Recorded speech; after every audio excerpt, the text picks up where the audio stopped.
On the day Travis Dawson and I were supposed to get our marriage license, I took the day off, but when I arrived at the Civil Affairs office, I called him 10 times.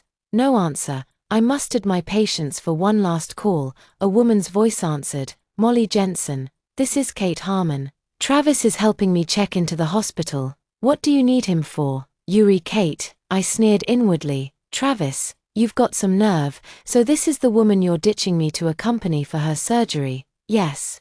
Sorry, Molly. Travis had to postpone your marriage registration because of me. Her fake sweet tone made me sick. I scoffed. It's fine. We've already broken up anyway. He's yours now. Oh, and tell him that even shit smells sweet when it's someone else's. Molly, you. I couldn't bear to listen to the little green tea bitch's nauseating voice any longer, so I sent Travis a text. Travis, we're done. Wedding's off. Let's break up. This time Travis replied quickly. Molly, can't you just behave? Kate really needs the surgery. We'll talk about the marriage certificate when I get back. Go to hell. I cursed silently in my heart, then put away my phone and prepared to leave. As soon as I turned around, I saw Wesley, who was Travis' close friend. Their relationship was on and off, and I never understood why. Wesley, what are you doing here? Getting married? I remembered he did have a girlfriend, though their relationship was lukewarm. Wesley flashed a strange look in his eyes and said in a low voice, Did he stand you up again? I shrugged my shoulders. It doesn't matter, we've broken up. Wesley had a slight change in his expression, then said, In that case, Molly, why don't we get married? We know each other well, and I don't have any other women. If we marry, you'll be the only Hart family's lady of the house. I was taken aback, seemingly not expecting Wesley to say this, but he is indeed more stable than Travis.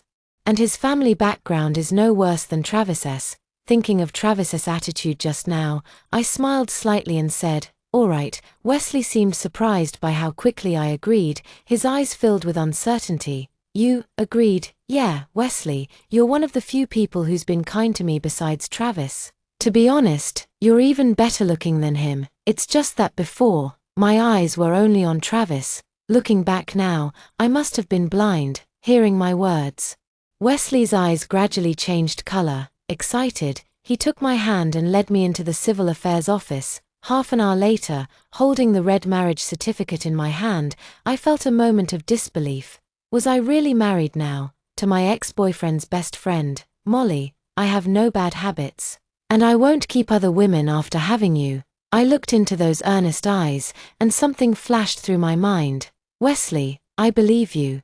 I've always felt that Wesley was the most reliable among Travis's brothers. I don't know why, but that feeling was particularly strong. Wesley took the red booklet from my hand and said with a smile, I'll keep it for you, Molly. I'll give you 3 days to settle your affairs. After 3 days, I'll come to pick you up, and you'll move in with me. Okay, actually, I wanted to say 3 days weren't necessary. I never lived with that bastard anyway. I have my own place. Back at my small apartment, I threw away everything related to Travis, including all the gifts, big and small, that he had given me. Finally sitting on the bed, holding my phone, I smiled bitterly, deleted everything between us, and then blocked him outright. Then I listed the apartment online, ready to sell it immediately. I packed up my own belongings and tossed out whatever I didn't want or need anymore. Finally, I took a shower in the bathroom and lay in bed.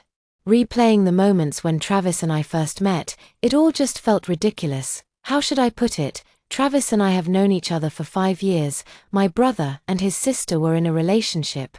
Once, my brother took me out to eat, and we ran into Dawson Sear. My brother introduced us, and Dawson Sear took an instant liking to me. She treated me like a little sister, always bringing me gifts and fun things whenever she traveled for work. The following year, she introduced me to Travis. Travis, from now on Molly will be my future sister-in-law.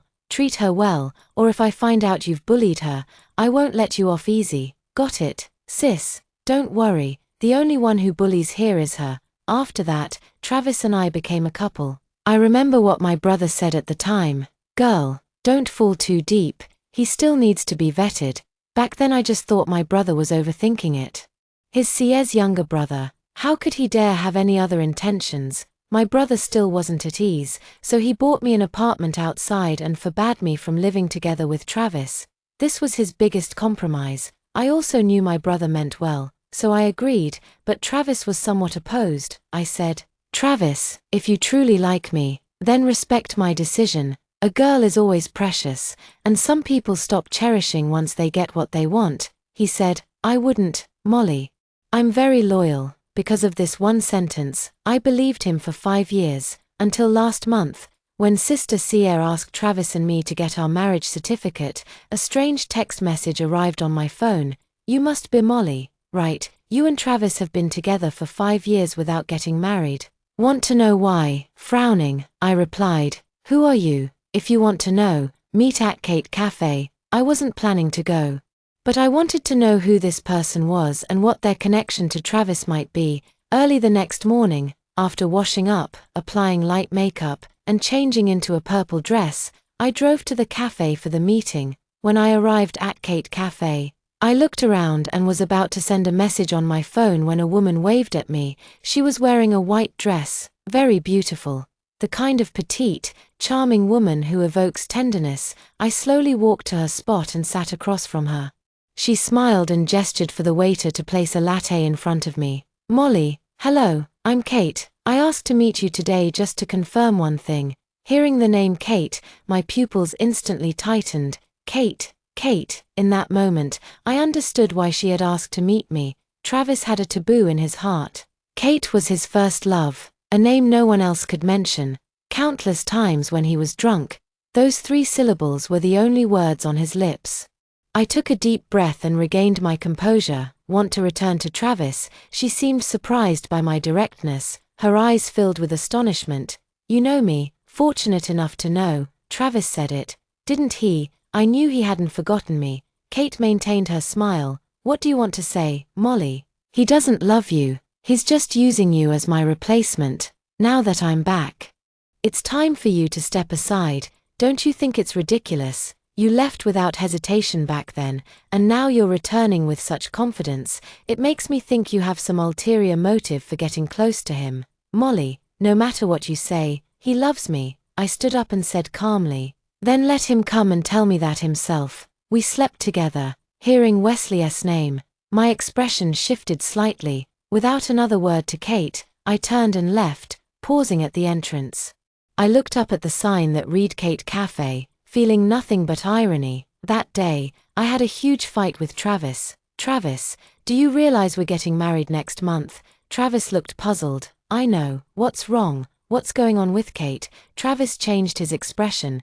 "You went to see her." At that moment, all my illusions were shattered. I said coldly, "So you're back together with her after all? She's alone with no one to take care of her." "We're friends. What's wrong with helping out?" He spoke with self-righteous conviction. "Friends, Travis, friends can sleep together. What nonsense are you talking about? There's nothing between me and her. You think I'd believe that? Tell me, why did you agree to your sister's suggestion to be with me in the first place?" "Because I like you. What else could it be? I really didn't reconcile with her. I promised to marry you, and I will." That day, he comforted me for a long time, saying so many sweet words. I believed him because I truly loved him. But, on the very day we were supposed to get our marriage license, he was actually with that woman. On such an important day, he wasn't there. I lay on the bed and called my brother. It took him a long time to answer. "Molly, what's wrong?" My brother's voice sounded a bit breathless. Did I interrupt something? After hesitating, I decided to tell the truth. "Bro, I broke up with Travis. There seems to be someone talking over there, but I couldn't hear clearly." "Bro, are you listening?" After a long while, a low voice came from that side. "Why?" I wanted to Wesley but stopped myself. "Is Sister Sierra with you?" "Yes." My brother didn't hide it either. "Then I'll come see you tomorrow and explain in detail." "Okay." "Alright, I'll have the driver pick you up. Remember, you're my Jensen's sister who I've been thinking of day and night.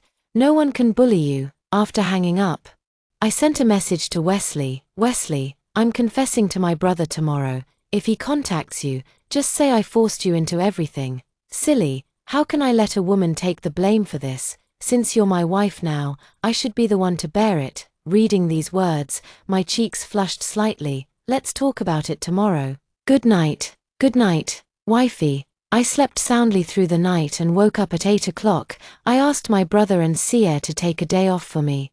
Since I work at her design company, by the time I got ready, it was already past 8:30. The driver was already waiting. Miss, the young master asked me to take you for breakfast. I nodded and was about to sit in the back seat when suddenly someone grabbed me. My expression darkened slightly. Before I could speak, I heard an exasperated voice behind me. Molly, you actually blocked me. Hearing that voice, it was Travis. I didn't want to deal with him, but damn it.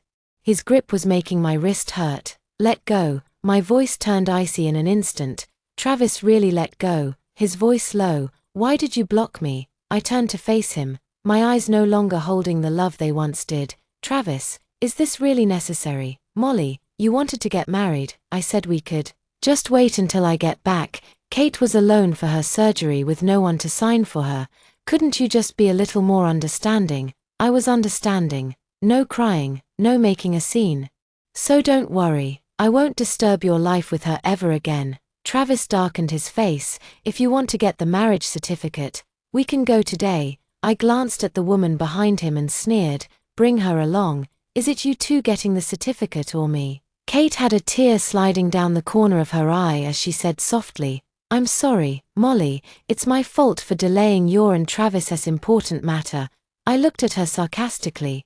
If I stab you with a knife and then say sorry to you, would that be okay? Molly, what? Feeling sorry now? Travis, you make me sick. I turned to leave, but Travis grabbed my arm and wouldn't let go. I stomped hard on his foot. Bastard, let go of me. You're hurting me. Travis looked grim. Molly, what do you mean? Explain yourself clearly. I was about to speak when I saw a black Maybach pull up right in front of me. Wesley stepped out from the driver's seat and, noticing my frown, said sternly, You're hurting her. Travis was surprised to see Wesley. Wesley, what are you doing here? Of course he's here to pick me up. I spoke up angrily without hesitation. Travis had a terrifyingly dark expression. Molly, say that again. Seeing this, Wesley grabbed Travis's arm. And only then did he release me. Wesley immediately shielded me behind him. At that moment, Travis seemed to realize something. His gaze sharp. Wesley, you're my brother. You should know Molly is my woman. Wesley shared his usual gentleness and said coldly, If I hadn't been recovering from my injuries all this time, you wouldn't have had a chance. What do you mean? Even I froze in place. I never expected Wesley to say something like that, leaving me completely stunned. Wesley said, 5 years ago, when I first met her, she saved me and took me to the hospital. I once vowed that if I survived, I would marry her. Travis slightly changed his expression. Are you saying the girl you mentioned before is Molly? Exactly, but after I recovered from my injuries, when we met again, she was already your girlfriend. Seeing her smile, I had no choice but to keep my feelings to myself. The images in my mind suddenly became clear. So it was him. No wonder those eyes looked so familiar. It was him. But Molly is my woman now. Do you understand? Wesley sneered. Outside the Civil Affairs Bureau, you made her wait for hours. Where were you? Travis also knew he was in the wrong. I admit I wronged Molly this time, but you shouldn't have taken advantage of the situation. I stepped between Wesley and said calmly to Travis, he didn't take advantage. I asked for it. Travis, you should be happy. I won't stand in the way of you and your first love anymore. Wesley had a glint of amusement in his eyes as he pulled me behind him, his gaze darkening when he faced Travis. We were brothers once. Don't make this ugly. Travis, you wronged her, not the other way around. Wesley, are you really going to disregard our brotherhood? Sorry, but she's my wife now. Between a brother and a wife, I choose my wife. As soon as the words left his mouth, Travis threw a punch. But Wesley dodged it. Wesley, who the hell is your wife? Say that shit again and see what happens. I was about to step in to break it up when Wesley threw the first punch. Fast, precise, and brutal, landing squarely on Travis's face, making Kate gasp. Travis was furious too, and the two immediately started brawling, their punches sharp and fierce, each strike seemingly fueled by every ounce of their strength. The air around them seemed to freeze. With only the sound of their heavy breathing and the dull thuds of fists cutting through the momentary silence, I stood anxiously by, wanting to intervene but unsure how to proceed. Kate was so frightened that her face turned pale, her hands tightly twisting the hem of her clothes, her eyes reddening. Yet she dared not take a step forward. "Stop it!" I finally couldn't hold back and shouted, my voice trembling slightly. Wesley and Travis paused briefly at the sound.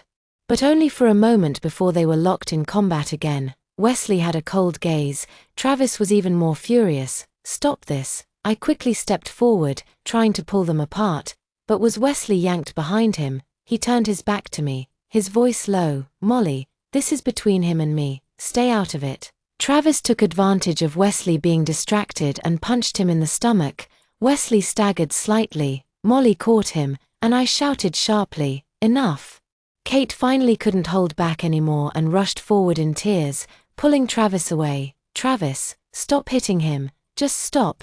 Travis seemed not to hear, his eyes fixed only on Wesley, his once close brother, now his rival in love. "Travis, I'm saying this for the last time. We're over, see this. This is my marriage certificate. I married Wesley, he's my husband now, understand?" I pulled out the red marriage certificate from my bag and showed it to him. Travis stared fixedly at the marriage certificate, gritting his teeth as he said, "Molly, why?" I said coldly. "Kate came to me. She said she slept with you. I didn't believe it. She said the gifts you gave me were the same as hers. I didn't believe that either, but when she said I was her replacement, I started to doubt." "Travis, I hired someone to follow you.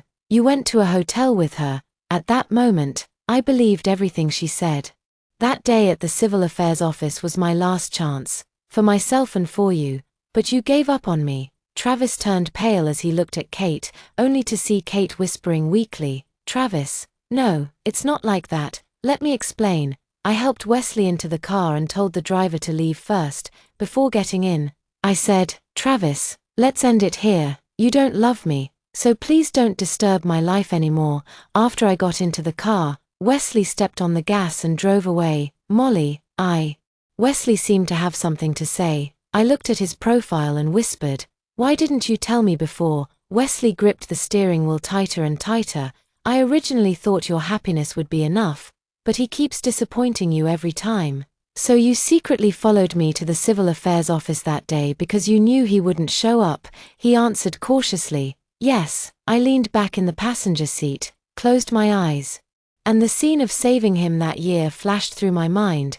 Wesley was severely beaten that night. Coincidentally, I was craving a snack and went out to buy food when I happened to come across him injured. That night, I didn't get a clear look at his face. He had already passed out by then. I couldn't move him alone, so I had no choice but to call an ambulance. At the hospital, I paid for his surgery. The next day, when he opened his eyes, the first thing he said to me was, "Thank you.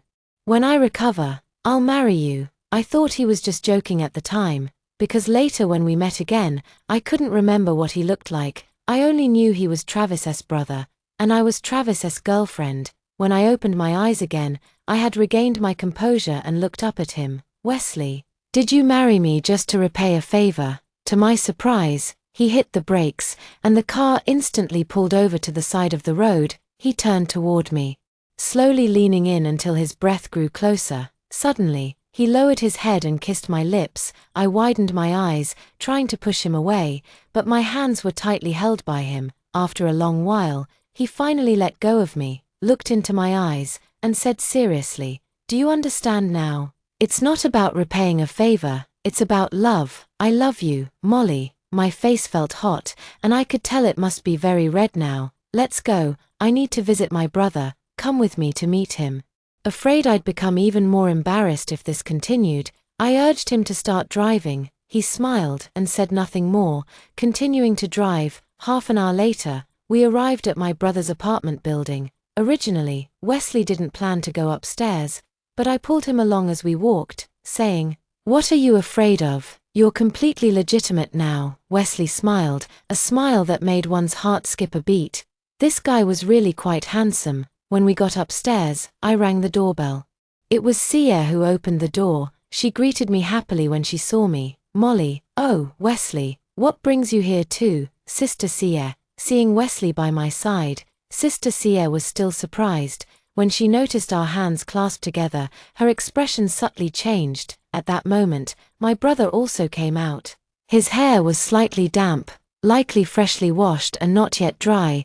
"Come in and talk." When I reached the living room, my brother had prepared my favorite Zilonged barbo and pumpkin porridge for me. Seeing Wesley, his expression remained unchanged as he calmly said, "Let's eat together." After we all sat down, my brother didn't say or ask anything, just encouraged me to eat more. I felt a bit uneasy. "Brother, do not speak while Wesley eating or lying down." After breakfast, my brother called me into the study. "Speak, what's going on?" Seeing my brother, I still felt wronged, and the more I thought about it, the more wronged I felt. Just like that, tears began to fall one by one. My brother panicked instantly, grabbing tissues to clumsily wipe my tears.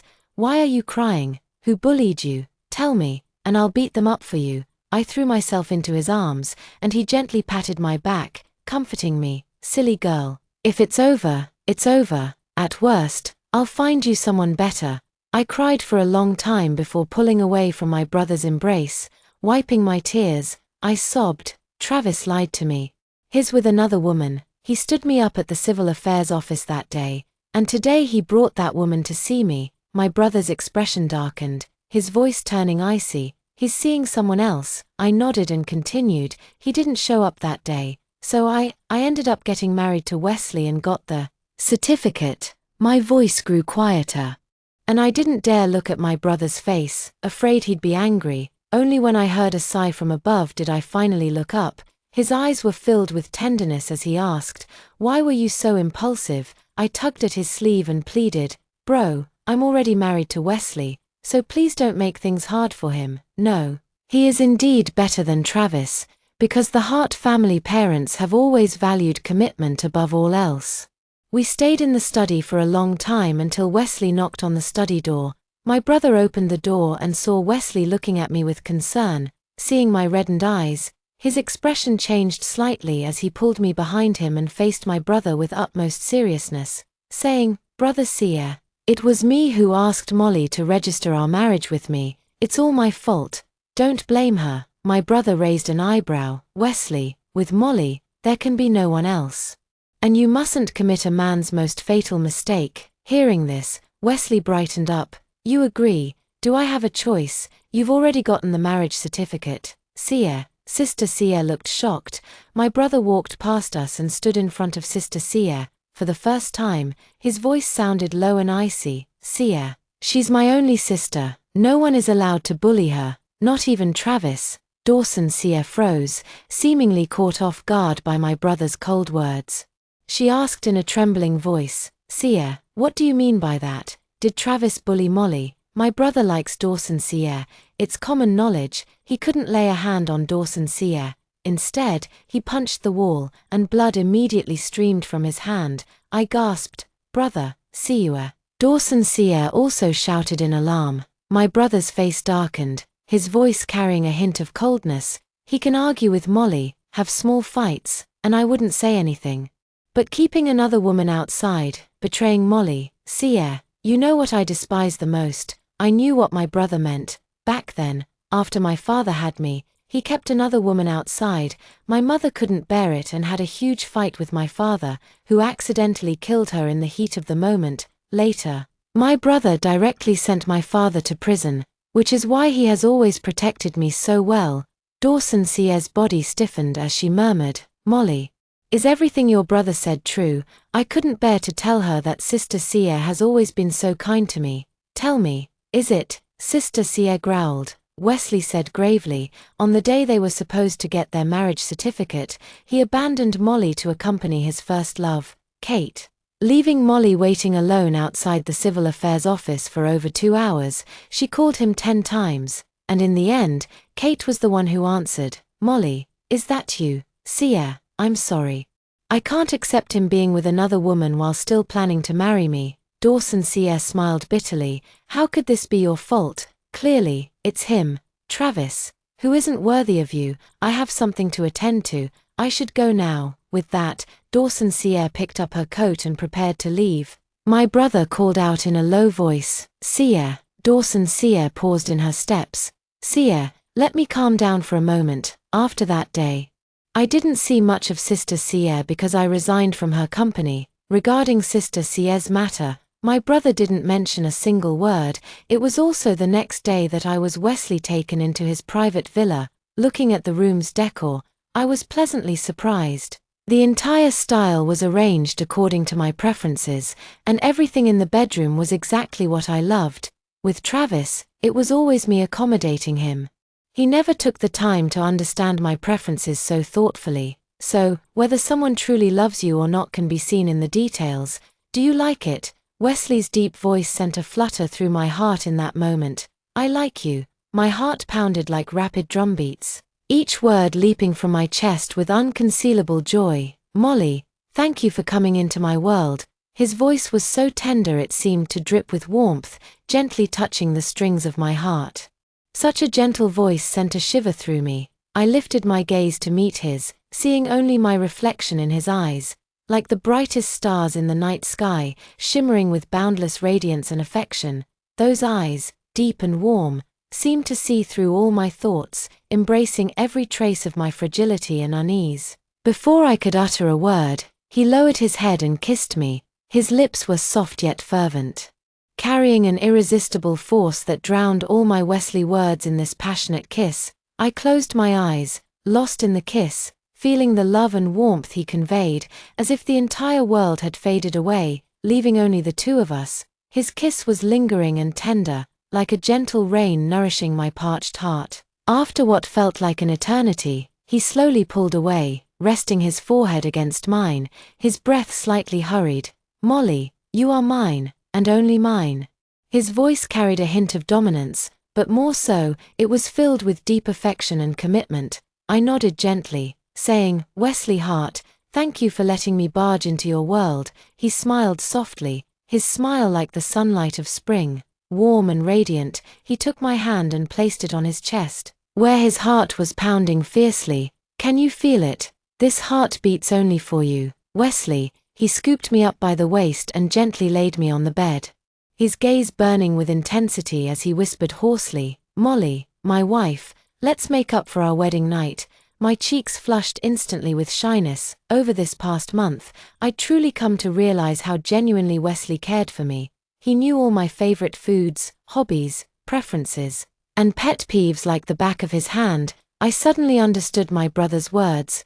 Hart family has always valued the principle of unwavering commitment. I looked up at him and nodded gently. Honey, be gentle. Wesley's eyes suddenly lit up, followed by immense joy. Molly, that night, he was relentless, and it wasn't until very late that I could finally rest. I vaguely remember him saying excitedly, Molly, you actually, what? I was so sleepy and didn't want to open my eyes. Never mind, go back to sleep. After saying that, he bathed me, wiped me dry, and changed me into pajamas. It wasn't until the next day that I realized it was the bright red stain on the bedsheet that had made him so excited. 2 months later, in recent years, I've rarely had free time, but when I do, I spend it painting at home. Wesley seems to be very busy at the company these days, coming home very late every night. Yet no matter how late it is, he always brings back a bouquet of flowers for me, each day a different kind. It's already 7 o'clock tonight, and he still hasn't come back. I'm worried, so I'm going to give him a call. Just as I took out my phone, I saw his text. Honey, I sent the driver to pick you up. Change into the clothes he gave you. I love seeing you wear them. Puzzled, I replied, is there something going on? Be a good girl and listen. Change into them and let the driver bring you. I'm waiting for you at YX restaurant. Madam, the master asked me to give this to you and take you somewhere. The driver had already arrived, handing me a large square box. I frowned but still went upstairs to change. The moment I opened the box, my body trembled. Was this a wedding dress? Overwhelmed with emotion, I didn't know what to say. With trembling hands, I sent him a message. Why, do you like it? You're my wife. Whatever others have, my wife must have too. Whatever others don't have, my wife will have even more. Seeing this sentence, I crouched on the ground and cried. How could he be so good to me? How could he care about me so much? It took me a very long time to finally put on this wedding dress, do my makeup, and walk down the stairs. The driver had been waiting for quite a while. After getting into the car, I looked at the scenery outside the window and felt incredibly lucky at that moment. Lucky to have agreed to his request that day. Arriving at YX restaurant, I got out of the car, and the driver left. The restaurant was pitch dark. I couldn't see anything. I called Wesley and said, "Wesley, where are you? Sweetheart, come in." Walk in slowly. I slowly entered the dining room. The moment I stepped inside, all the lights in the restaurant suddenly turned on. I gasped, "Oh my God." The entire first-floor hall was filled with heart-shaped balloons, streamers, and even a banner that made me cover my mouth in shock. The dazzling words on the banner moved me to tears. "Molly, I love you. Will you marry me?" At this moment, my heart felt as if surrounded by countless butterflies, dancing gracefully, overflowing with happiness. I stood rooted to the spot, my gaze locked onto that heartfelt proposal. Though tears blurred my vision, I couldn't bear to look away. At that very moment, a soft piano melody began to play, its tune melodious and romantic, just like the love between us. Pure and beautiful. Following the sound, I saw Wesley descending slowly from the second floor, dressed in a pristine white suit. Each step as if treading on starlight, graceful and solemn. His gaze was as tender as water, seemingly capable of melting all the frost in the world, and at this moment, his eyes held only me. My heart raced, almost leaping out of my chest, my hands clenched unconsciously, nails digging deep into my palms, yet I felt no pain. I watched him approach step by step, tears blurring my vision once more, but this time, it was from emotion and joy. Finally, Wesley stood before me, his deep eyes shimmering with a resolute light, as if in this moment, he had made the most important decision of his life. He slowly knelt on one knee. Pulling out a dazzling ring from his pocket, the diamond on the ring sparkled brilliantly under the light, just like the love in his eyes.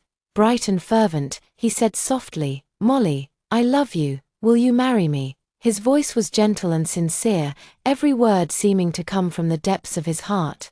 Filled with deep affection, I looked at him, feeling an indescribable Wesley sense of happiness welling up inside me. My hands trembled, tears streaming down my cheeks and falling to the floor with a faint sound. I nodded slightly, my voice choked with emotion. "I do." The room immediately erupted into enthusiastic applause, with some people even cheering. "Wesley, kiss your bride now. Haha, Wesley, hurry up, kiss your wife." It turned out these were all Wesley's good friends. Out of the corner of my eye, I caught sight of my brother standing right in front of me, watching with eyes full of contentment.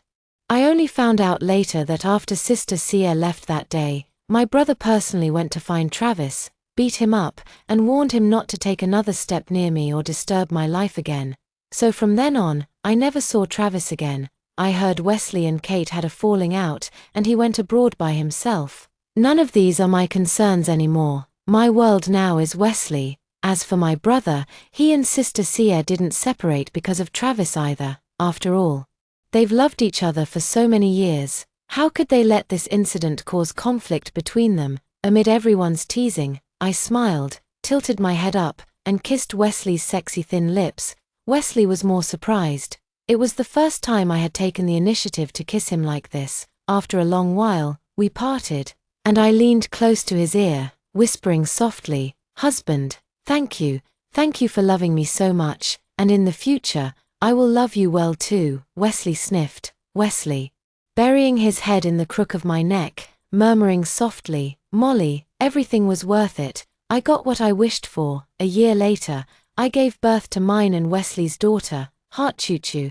It was also around this time that I learned YX restaurant was opened by Wesley for me. That day, Wesley carried Choo Choo while I held the things as we came to the hospital to see Sister Sia, who had just given birth to a son for my brother. In the hallway, we ran into Travis, who seemed even colder than before. When he saw me, his expression changed slightly, and he said in a low, hoarse voice, "Molly, long time no see." With time, I had let go of the past and greeted him with a faint smile. "Travis, long time no see." Since then, I've never seen Travis again. Wesley loved me as always. Just like the saying, heart family values commitment till the end.